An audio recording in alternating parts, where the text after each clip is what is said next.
Hi, everyone. Dr. Nicole LaPera, the holistic psychologist here. So today I have a really awesome conversation that I'm going to be having with actually a longtime friend and colleague, Kristina Furia.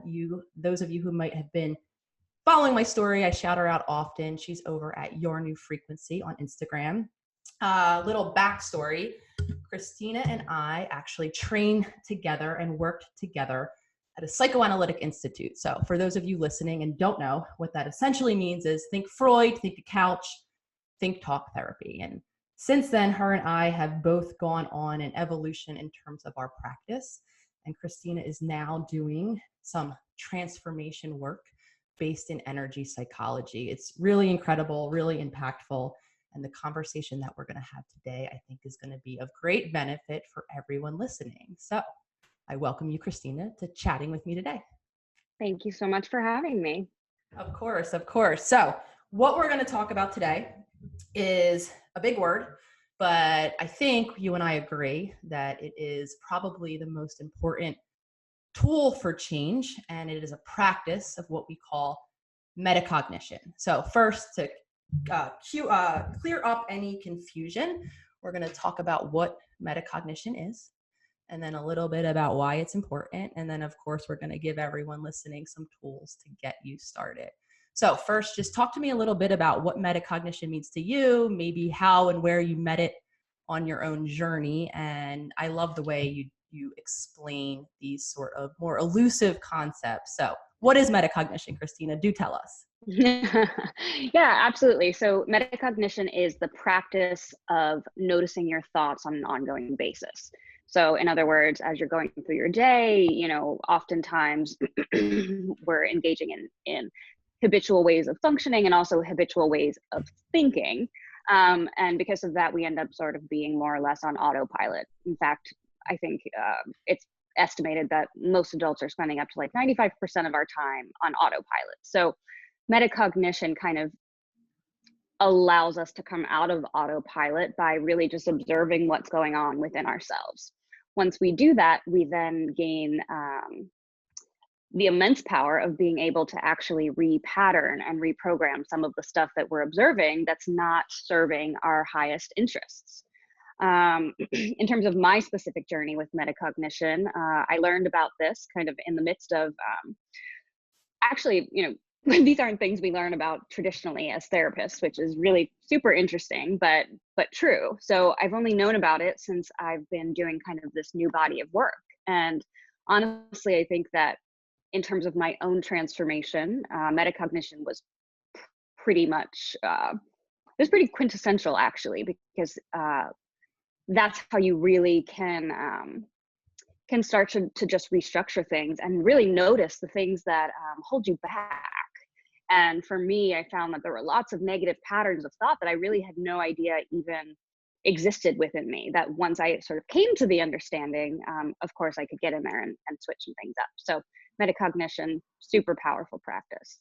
Yeah, for sure. And I couldn't agree with you more, Kristina. And I'm finding more and more as I connect with colleagues in different areas. I mean, you and I shared a very similar focus in terms of the psychoanalytic world. So I'm very connected with what you were learning, but expanding my reach and connecting with other professionals, in other areas, the social workers, just all different types of training. I'm horrified in a lot of ways that these things just aren't talked about because they're incredibly powerful. And it took my own realization of how habitual I was as a creature after a lot of kicking and screaming in terms of my not wanting to be as honest with myself in some of the ways. But you'll often hear, and everyone listening who follows my work knows that I talk about conditioning. And what I mean when I say that is what you and I are talking about in terms of the patterning, the consistent, whether it's the patterns that we're living behaviorally, but I think even more powerfully, the patterns that we're thinking day in and day out. And a start point becomes, I think for most of us, just the initial realization that, for some of us at least, that thoughts are happening all day long. And I don't think that some of us humans are connected with that reality. I think we get confused with these voices in our head that we're all living with them. I think we can all identify that, yeah, something's going on up here, but I don't think we're really fully aware of what it is, of how present it is, and of how to then begin to harness it for change, because I think before we get to the change part, it is incredibly impactful. Our thoughts are coloring our experiences all day long. And I've worked with many a client who part of the work initially was introducing them to that endless dialogue in their mind.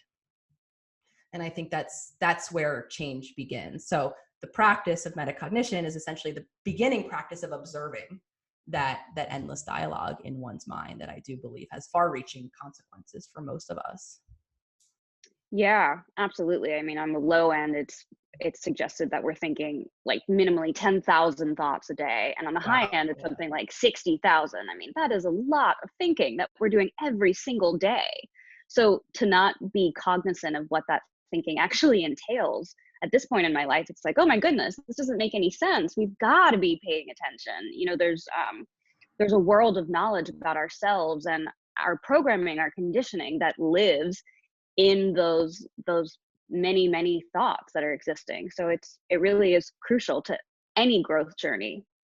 Yeah, for sure, for sure. And I think sometimes when you engage in that process, it can be surprising, alarming for some people. I know when I met my internal world and really saw, if you will, what it was saying, what I was saying to myself, um, it brings up a lot of feelings too. It can be, and I think for some people, and when we get to, I think the close of this, to how to begin, I think a lot of people maybe resist looking sometimes internally and doing this observational work, as I call it, because it can be overwhelming to have eyes in there and to see, because it's not always positive. I know you talk often about your own critical thoughts and that endless reel. I know we all have them. I have them myself, and I think it can begin, put it this way, in discomfort, a process like this, but it can end an incredible empowerment. And I've definitely worked with a lot of people who, when you meet you meet your internal world, it's eye-opening. But you're right, I think it's very patterned. We can gain so much in terms of self-awareness, and then so much in terms of how to harness the mind itself for change. So I mean, that why do we want to look? I mean, what is it that is so important about taking this journey inward, in a sense, in your opinion? Yeah, I mean, I think that by really starting to pay attention, ultimately we come to understand who we are in deeper ways than just how we move through the day. The stuff that kind of lives beneath the surface of our conscious mind, our subconscious, is really where the bulk of the information about who we are, that's where it exists. And so to really tune into that stuff, one, you're going to learn about yourself, but two, you're going to learn about the areas of work that are really yet to be done. And just to what you were saying earlier about kind of wanting to be avoidant of actually doing this, getting in there and paying attention, I think that is incredibly true, and something that is important to remember at the beginning, at least for my journey, this was true, is that I would start to practice. All right, let me pay attention. I'll pay attention a little bit more, but my defense mechanisms would show up and then redirect me away from it. And I'm like, oh gosh, how long has it been since the last time I noticed my thoughts? And it probably been maybe hours or whatever. But I think that it truly is a practice, and as you do it more and more, those defense mechanisms start to lower, and it becomes more possible to actually welcome in the observation instead of sort of being like, oh gosh, I'm not sure, do I really want to look, do I really want to know? Yeah, 100%. I love that language that you just used too, saying welcome in. But I think to speak to your point, even before the defenses, can come up, because you're bringing up the subconscious, which I love so much. We are driven. I often describe, as I did earlier, humans as habitual. And our subconscious prefers us to be on that autopilot. So before we even get to, oh, what am I seeing? Is it uncomfortable? Are my defenses being triggered? That's going to divert my attention away. We are, kind of in those moments throughout our day, our subconscious pull to do the same thing that we always do, whatever that is, or to think the same thing that we always think, is behind the scenes operating, meaning we are driven toward those ruts, as I call them, of that familiarity, based in that subconscious pull. So even the practice of observing your thought in a new way, or your mind in a new way, is, in my opinion, going against that grain, going against that familiar pull. So it does take that consistent practice of learning to this is just a language I use, learning to navigate your mind in this new way, first and foremost, because if not, our eyes open at the beginning of the day and we just go about our day. And for most of us, that's not going about our day in a self-observational way, or living, as I say, in our conscious mind, or watching our thoughts, as you and I are talking about. We're not doing that on autopilot. Our autopilot looks drastically different depending on who we are. I know what my autopilot looked like. I was disconnected largely. So while there might have been things happening in my external world and in my internal world, my attention was somewhere else entirely. So to begin to use and harness this tool, I think for a lot of us, it's learning at that first step to be practicing that observation. And then we get to the hurdle of, oh, now I'm uncomfortable about what I see, and I'm using my defenses of avoidance or detachment or whatever it might be, or whatever the defense is. And then we have that hurdle to then open up and welcome and soften into what is there. But yeah, I think the autopilot pull for most of us is not a life that's self-observational, is not a life that's practicing metacognition. A lot of us have developed other conditioned habits that aren't as present, again, to our external world, but what we're more interested in today is to our internal world. Yeah, absolutely. And speaking to that point, I think that it's really helpful to pair this work with the knowledge that we are not actually our thoughts. Who we are at a core level really has very little to do with our thoughts. Our thoughts are our conditioning, of course, but the core of who we are on a very human and even soul level really has nothing to do with our thoughts. And for me, when I learned that, it was like, okay, I can do this. Because at first it's kind of like, oh gosh, these thoughts are horrible. I don't want to pay attention. I don't actually want to know. But I think that pairing the watching of your thoughts with that knowledge actually can be a bit of a game changer, because I think there's less stress and sort of distress about what you might find. Yeah, 100%. I love that language that you're using there too. And that reminder to everyone listening that you are not your thoughts. I mean, none of us are our thoughts. And that is, I think, one of the core tenets of this process that we get to meet, is that self that's not what's going on in our head. And I think what I was referencing earlier is the start point, where we don't really know what's going on up there. A lot of us have merged what's going on up there, especially with this one concept that comes up a lot in my work, which is intuition. We do believe on some level that voice in our head is us. I mean, in so much as it's maybe even guiding us, it's helping us to make our decisions. You know, it colors who we are. And that, what you just voiced so beautifully, is we are not our thoughts. That's just such an incredibly empowering truth. But as far as I see it, we don't embody truth unless we live that truth. So it's not until observing that separation that there is a self that's behind the scenes. And I love the collective and the direction that's moving, because now we can universally speak of this elusive concept of the authentic self. Right? So that's mainly what I'm really interested in my work. And I think that's what you're referencing here, is that self, all of those stories that your mind might be telling you that you are, isn't actually what you are, that there is something else. Would you say you agree that what is it that is behind the thoughts, and what is it that you kind of are referencing when you say you are not your thoughts? Who are you then, in your opinion? Or who is one? Yeah. I mean, I think that we are consciousness. We are the one that looks and can observe everything, observe who we're being, observe how we're thinking, observe how we're interacting in interpersonal relationships. We are that kind of bird's eye view. That is the truest sense of who we are. Like I said, the thoughts are just kind of the conditioning, and kind of the stuff that actually kind of mucks up who we are at that high level. But again, same thing. I think that is an important piece of knowledge to hold with you when you're doing this work, because if you're not, I think it gets into the territory again of like, oh gosh, this is some ugly stuff that I don't really want to explore. But when you're exploring it from the perspective of, this is kind of just what life has done to me, as opposed to, this is who I am, it all feels very, very different. Yeah. I couldn't agree more. And what life has done to me, an accumulation of my experiences, as painful as they might have been for some of us, what empowerment on the other side of that to begin to detangle, all of that a lot of us have been wearing as our identity for so long. Understandably so. I mean, when you're living that life and within those patterns, within that conditioning, that is that's all you see is that is who I am. But it's so empowering when you start to realize and separate that out and separate all that you've been through. It's part of your story. It will continue to impact and inform your life, but it doesn't have to be the remainder of your story, which I think brings us into. So I want to, I think, break up the amazing work that you're providing now to the collective in two ways, because I know that you do a lot of work around a concept or a practice called visioning.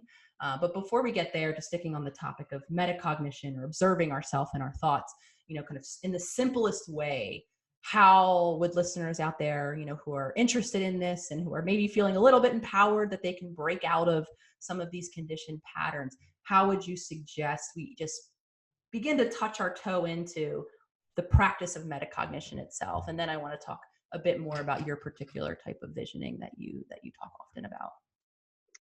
Yeah, absolutely. So I think that it starts with intention setting, actually setting the intention every morning, if possible, that today I am going to notice my thoughts throughout the day. I'm going to notice what's going on with my thinking.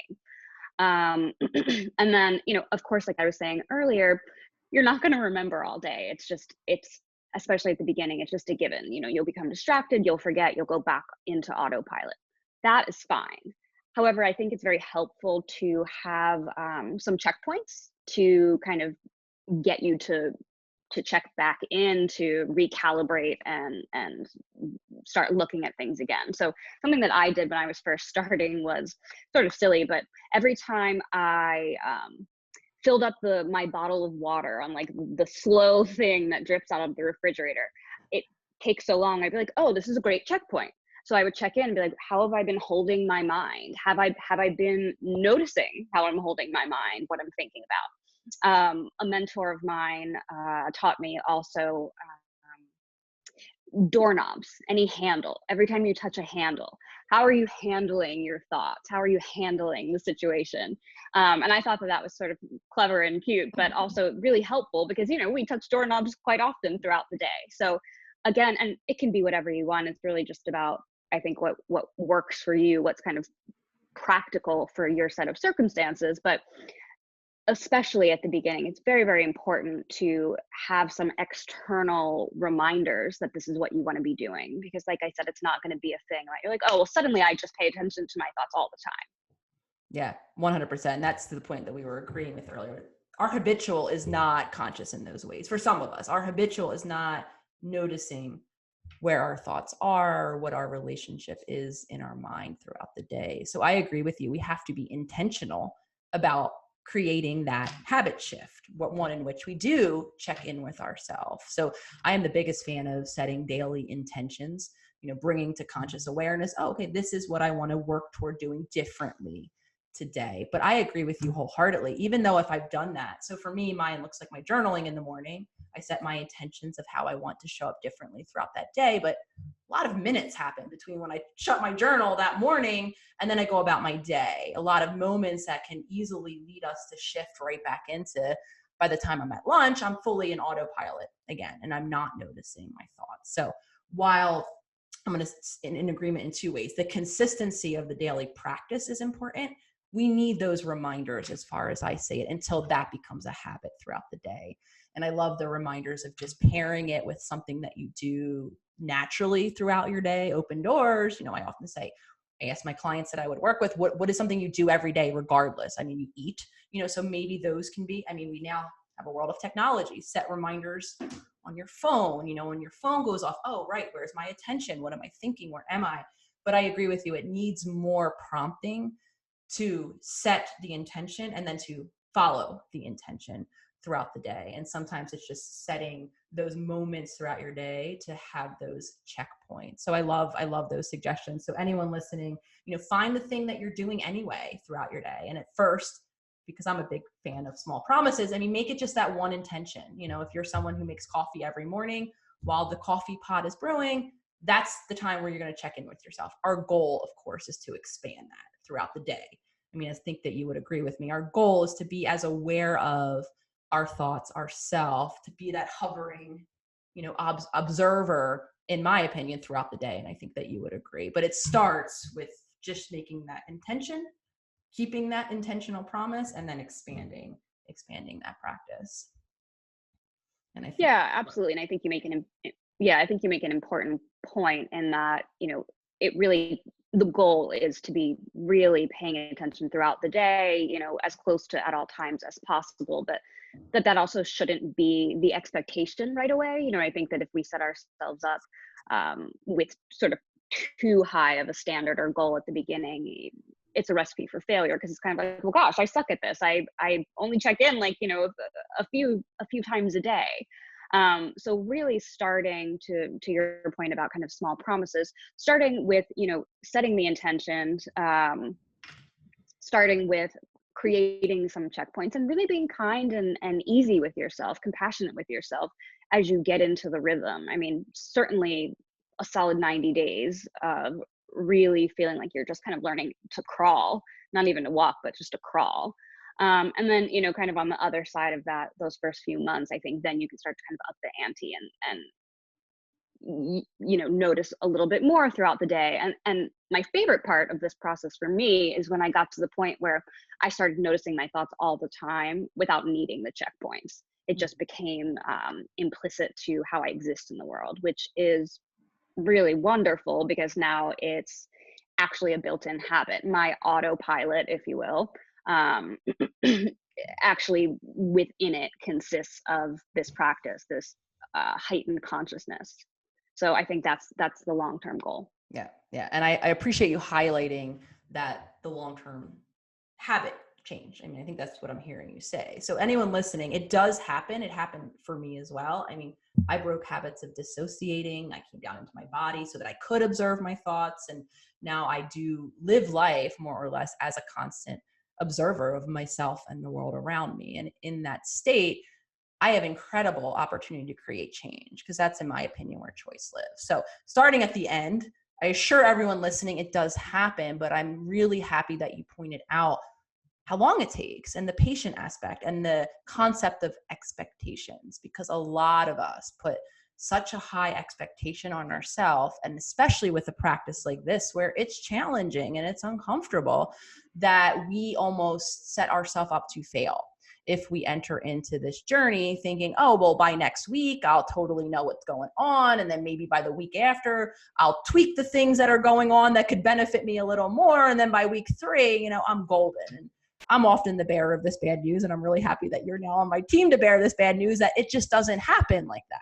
This does take commitment. And there are going to be days, at least there were for me, where in the beginning, I was not consistent. I did not keep those promises to myself for a million different reasons. And I did not string together, this into becoming a habit for quite some time. So I'm really happy that you're talking about the expectations and how it really does start small, but on the other end of it, it's so incredibly empowering. But I think here's another important thing to touch on, because I think about this often and I've struggled with this often. And we alluded to it, the discomfort, I think, that sometimes comes. I talk about honesty and radical honesty with ourselves a lot of the time too. And I loved it because you wrote a post a bit back talking about keeping secrets from yourself. And I can hear that in two ways. The first way is, I'm always going to be observing myself so that there are no secrets. There's nothing that's unseen. But then my mind goes to the necessity, at least as I say it, of being honest with ourselves about what we see once we're doing this work. And that's challenging too. Some of us are seeing conditioned patterns that are quite uncomfortable, that we'd rather not see. I know myself included. When I started to observe what was going on, a big part of me, like you were saying with your defenses, wanted to turn away, wanted to say, oh, that's not really what I'm seeing, or that's not really what I think of myself. And I think implicit in this process is that honesty, is having to come to terms with, and maybe even feel about for a bit, what we are seeing that's happening in our internal world. And I don't know if you would agree with that, or what you think of in terms of how the difficulty of what it is that you see and the necessity of being honest. But I think a lot about that, because I know that with the discomfort, a lot of us want to run away, and through that, it's easier to deny what we're seeing, especially when we're thinking about ourselves, because it's not always shiny. Yeah, I mean, for me personally, I've really taken the stance of sort of accepting anything that I observe with really just an openness, just again, like a kindness and a compassion. And, sometimes I don't like what I'm observing, but it's very much like, hmm, okay. And then making the choice to just simply be all right with it. And then from there, I think once you get to that point of acceptance, then you are ready and empowered to start creating the change. But I think that if you're resisting your thoughts, if you're resisting something that is part of your current truth, it's very difficult to create that change because you're not in alignment. And so it's very important, to your point, to really be comfortable with that radical honesty. Yeah, I couldn't agree more. And you just, something sparked when I heard you say resistant to your thoughts, because I think that before we even get to judge our thoughts, for some of us, there is that resistance just to thoughts in general. And when I talk often about a practice of, consciousness building, typically through a practice of meditation. And I'm often met with a lot of people believing falsely that the goal of all of this work is to become thought free, is to become go to a utopian place where there just is no thoughts that happen. And so I think at the first step of this is realizing that that's not really accurate. We're not going to live a life that's thought free. The goal, actually, in my opinion, isn't to. I think there's such value in our thoughts, in understanding ourselves, and then where I want to shift this conversation now into creating change from our thinking mind into our lived experience. But I think a lot of us believe out there, and maybe some listeners do, that the ultimate goal, I mean, yes, the byproduct of this work often is a quieter mind. However, we're never going to be a species that does not have thoughts. We need thoughts. The issue becomes how often we're engaging with our thoughts and whether or not our thoughts are productive or unproductive, as I call them. But at that first juncture, it is accepting our thoughts, just knowing that they're there, that we're not trying to battle them away, and then welcoming and leaning into, to speak to your point, what you're seeing, using it for self-awareness. And then let's talk a little bit about using it for change. So now we've begun to create a habit of conscious self-observation, of metacognition, of watching ourselves through the day. Maybe some of us are doing it using these great suggestions of pairing it with what's happening. And maybe I'm starting to gain some traction and I'm starting to live more in that state. What now, or what do you suggest? I know you talk often about a process called visioning.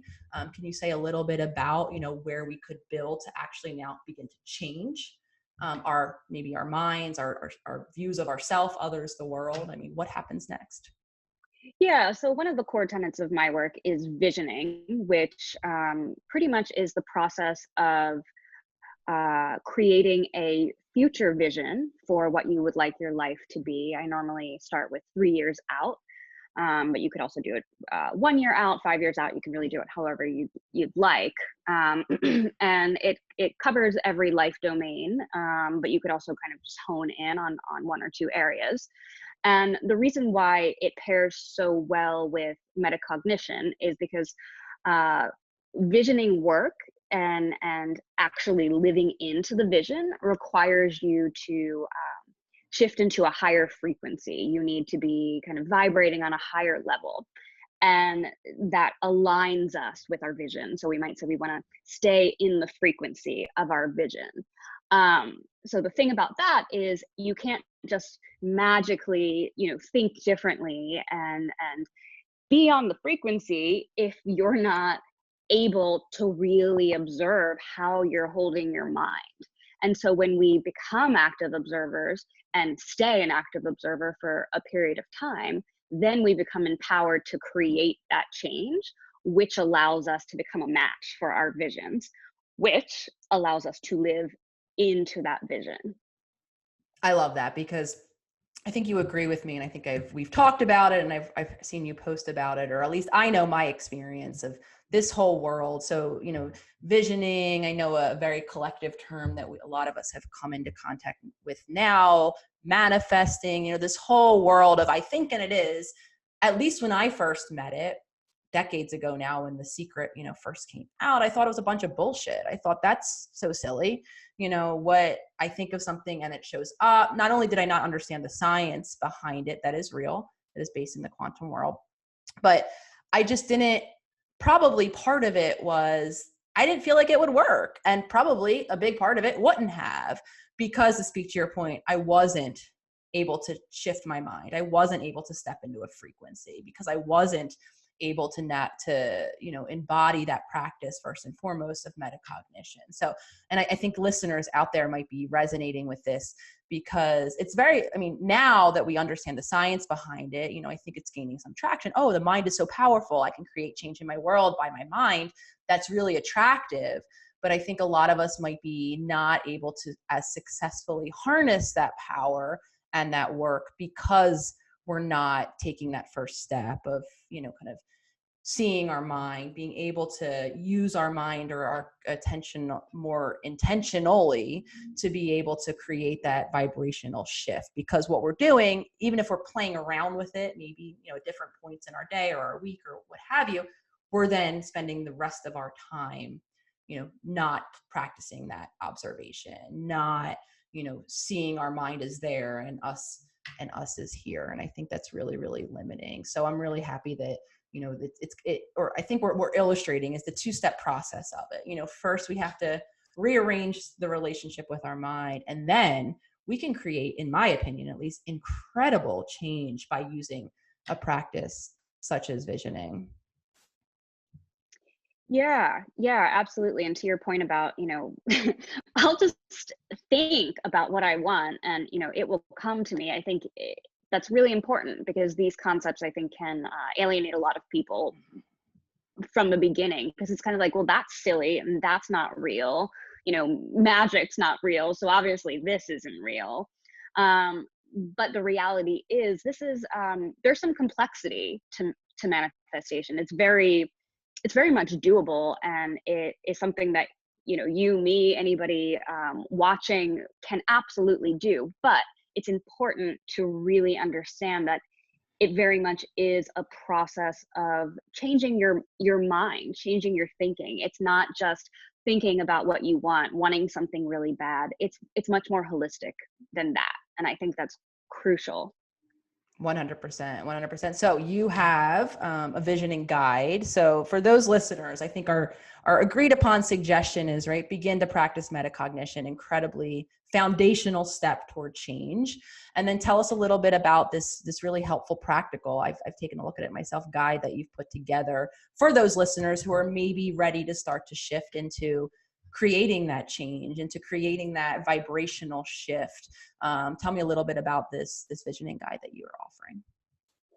Yeah, so one of the great things about the visioning guide, or just visioning work in general, is that you are actually creating the neural pathways in the brain that would support that life in advance of you ever having it.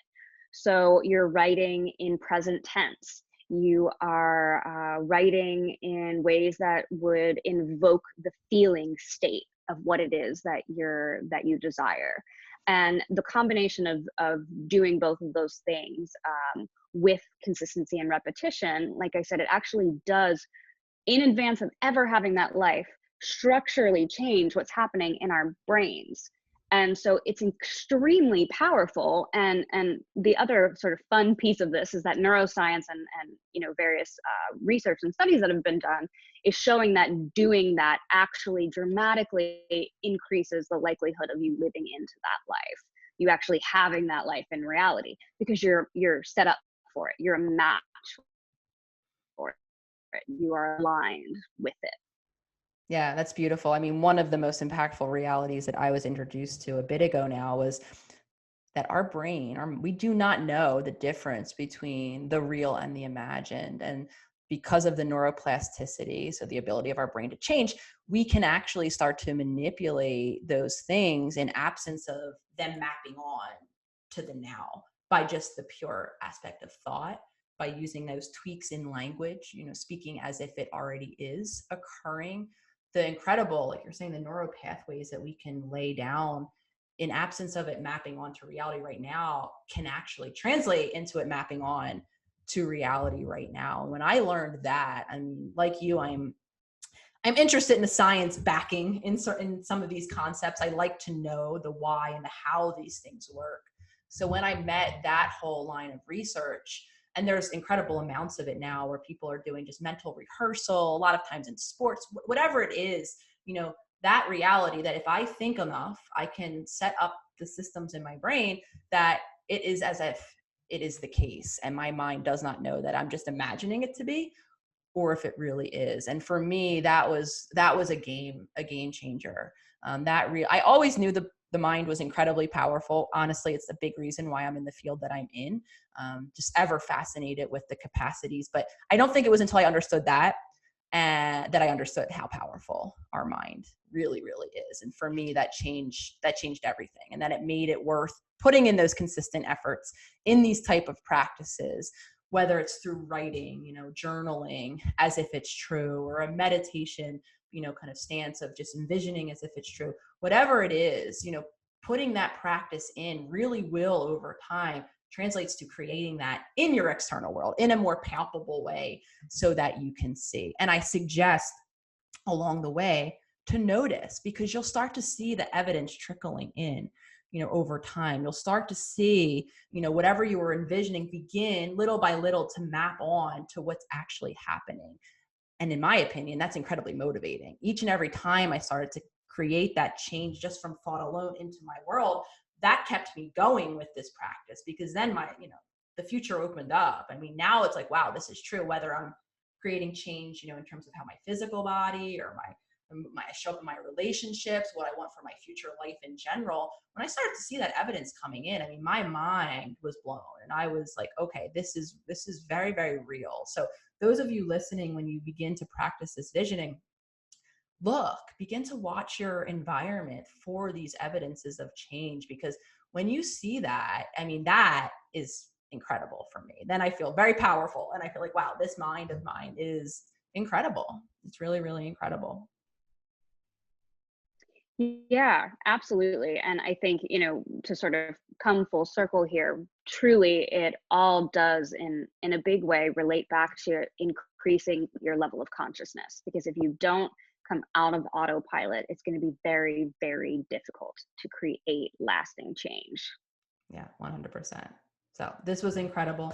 Tell us all, thank you first and foremost for having this chat. The way you're showing up in the virtual world really, really is incredible. Like I said earlier, the concepts that you're now talking about in a very practical and understandable way, I think it felt very elusive for a lot of us. And the way you show up every day and you break it down and you're doing the work yourself, I mean, that is inspiration alone. But it's also, I think, bridging, that which is possible into that which is actually practically possible. And that is very much mirroring my own intention for how to use this space. But I just want to say you're doing it beautifully, especially with this concept, that a lot of people would just rather, this is just not for me. The way you're breaking it down, you're really opening up and expanding the collective, the possibility that this is collectively for way more than us, way more of us than we initially thought. So remind us where we can see you and follow you and get all your goodies. Yeah. So right now I'm primarily on Instagram. My handle is Your New Frequency. If you head to the link in my bio there, you will find the visioning guide. And anybody has questions, comments, thoughts, I would be more than happy to hear them. So please definitely do feel free to reach out. And thank you, Nicole, so much for having me. This has been fun. Of course. I agree. Definitely reach out to Kristina, because she's incredible with answering questions and clarifying and helping support each and every one of you on your journey. And I'm honored to be sharing virtual space with her. So thank you again.